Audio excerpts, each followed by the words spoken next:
She didn't look like someone who owned anything. That was the problem. That was always the problem. Miriam Bonsu walked into the lobby of the Hargrove Grand on a Tuesday morning in late October, wearing a dark wool coat she'd had for 12 years. Carrying a canvas tote bag from a farmer's market in Winnipeg, and she did not look like someone who owned a hotel. She looked like someone who was maybe lost. Maybe looking for the washroom. Maybe in the wrong building entirely.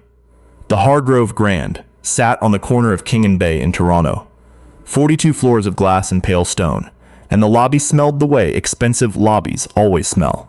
Like cedar and something floral that costs more than most people's rent. The floors were white marble. The lighting was warm and deliberate. Everything in that lobby had been chosen to make a certain kind of person feel at home, and to make another kind of person feel like they had made a mistake by walking through the door.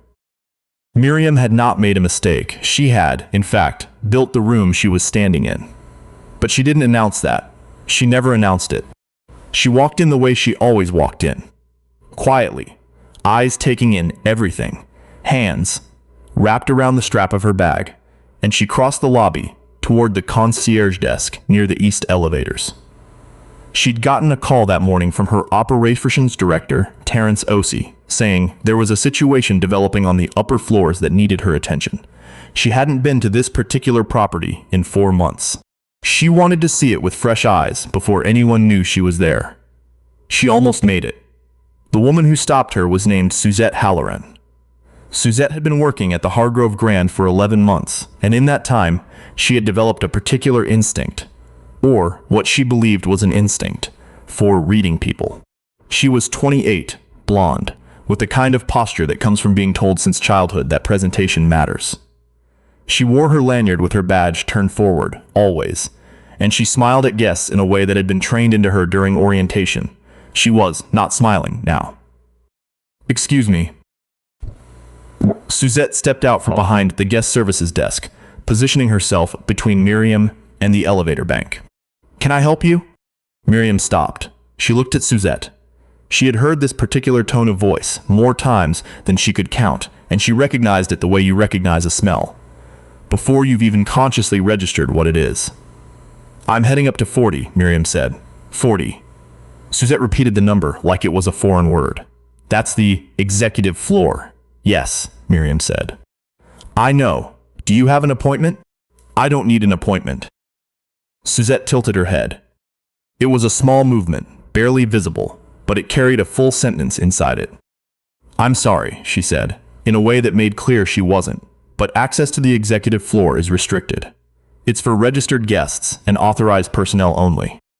Do you have a room key?" Or, "I don't have a room key." "Then I'm afraid I can't let you take that elevator." Miriam set her tote bag down on the floor. She was 53 years old. She had been running hotel properties since she was 31. She had worked 80-hour weeks in properties across 3 provinces. She had sat in boardrooms where men twice her age had spoken over her and around her and through her. And she had learned a very long time ago that the moment you let someone like Suzette Halloran see you get upset, you have already lost the conversation. So she didn't get upset. She stood very still, and she said, "I'd like you to call the general manager." Suzette's expression shifted almost imperceptibly, something behind her eyes recalculating. "Mr. Ashworth is in a meeting. I'm sure he is." "Tell him Miriam is in the lobby." "Miriam," Suzette said slowly, as if writing it down in her head. "Miriam what?" And here was the thing about Miriam Bonsu. She could have said her full name.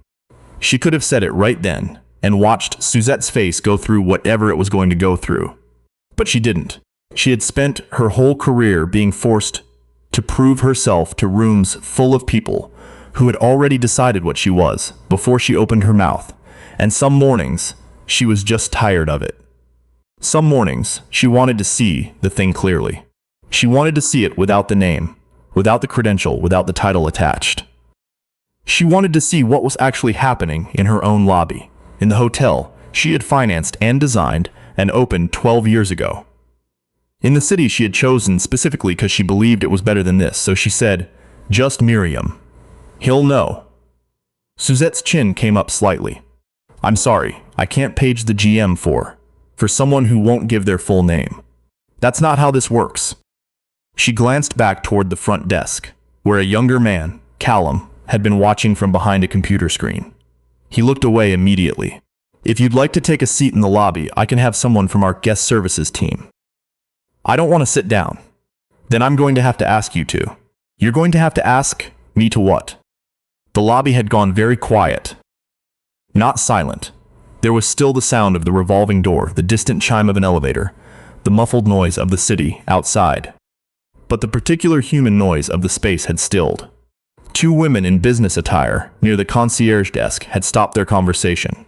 A man waiting for the elevator had his phone in his hand but wasn't looking at it.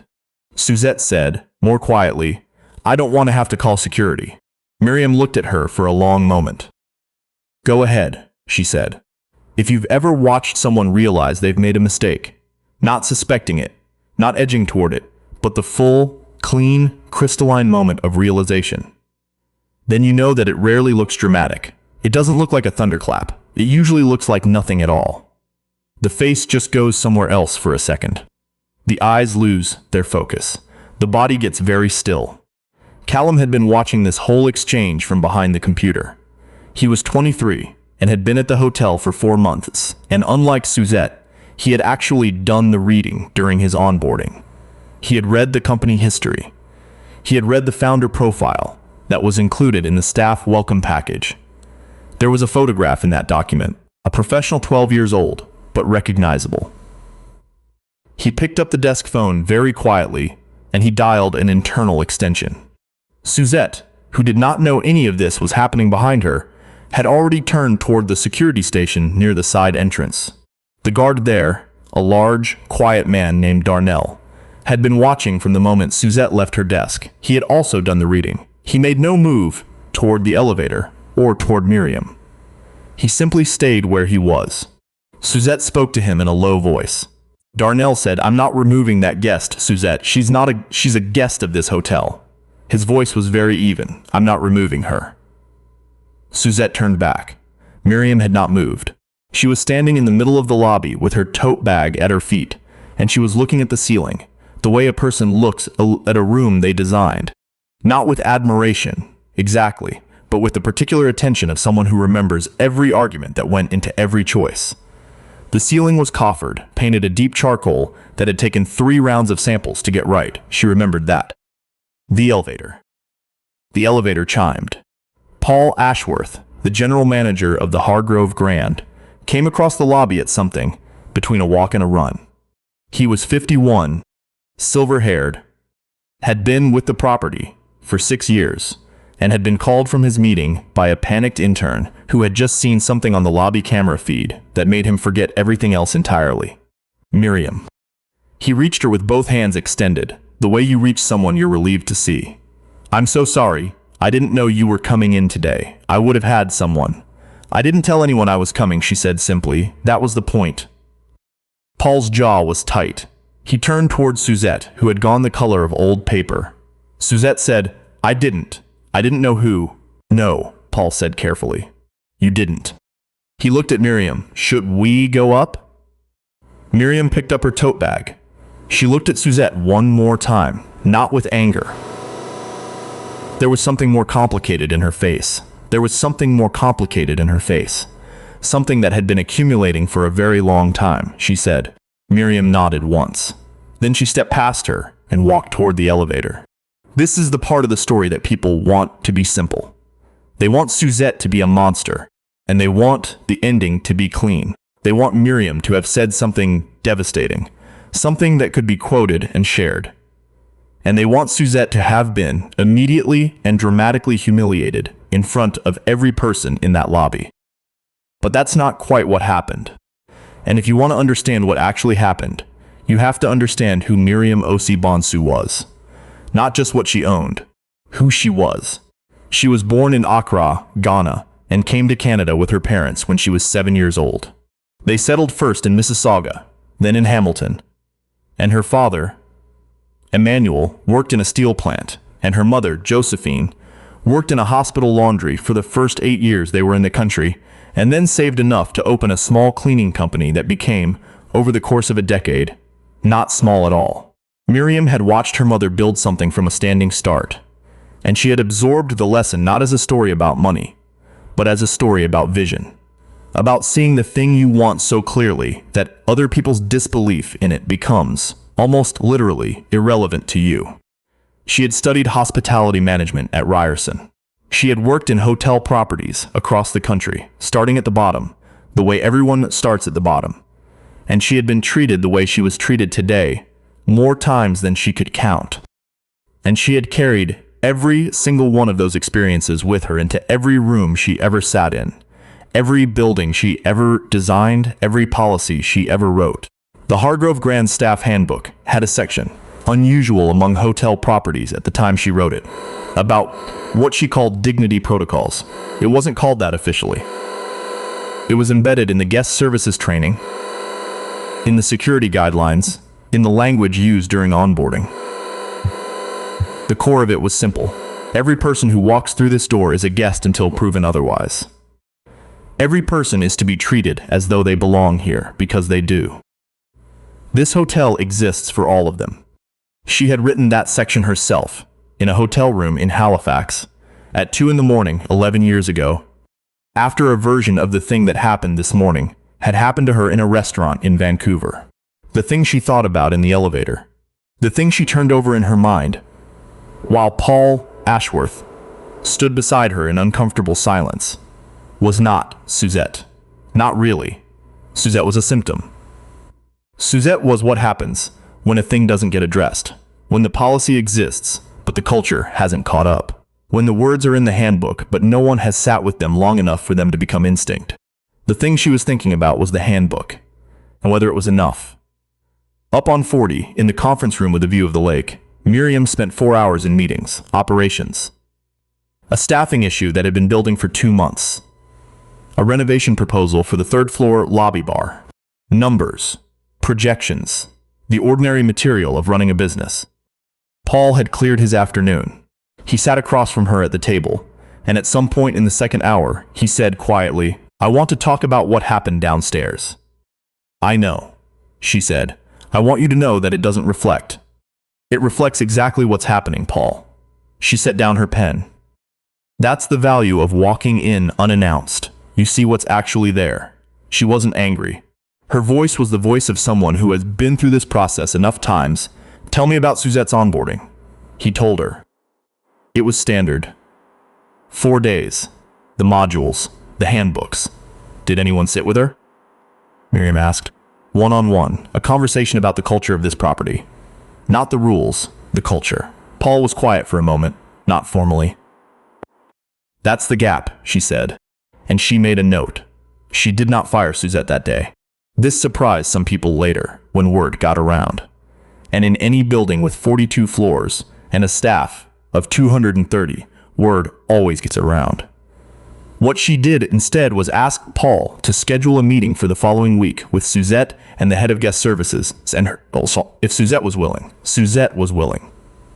She was also, by all accounts, very frightened. The meeting lasted 90 minutes.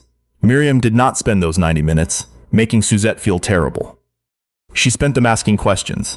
She asked Suzette about her training, about what she'd been taught, explicitly or implicitly, about reading guests, about where she thought the line was between vigilance and assumption.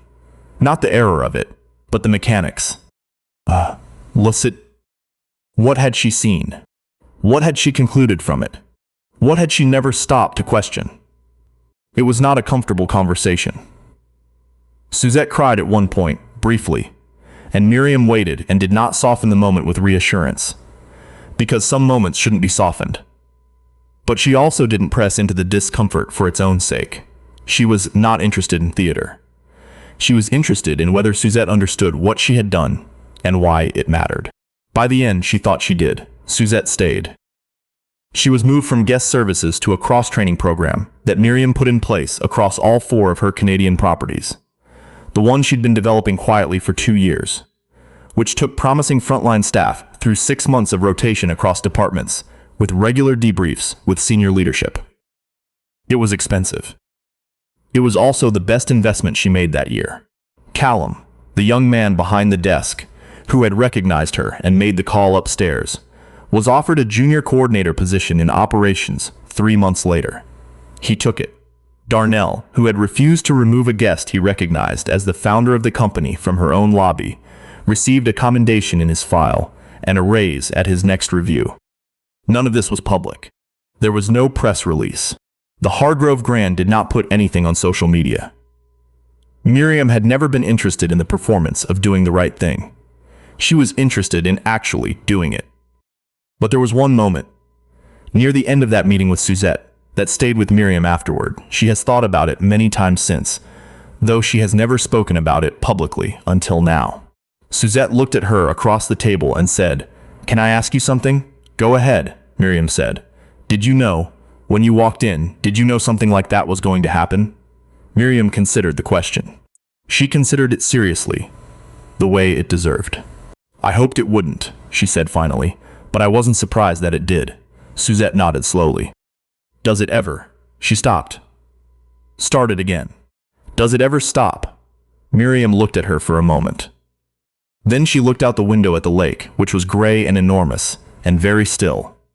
"That's the wrong question," she said. "The question isn't whether it stops.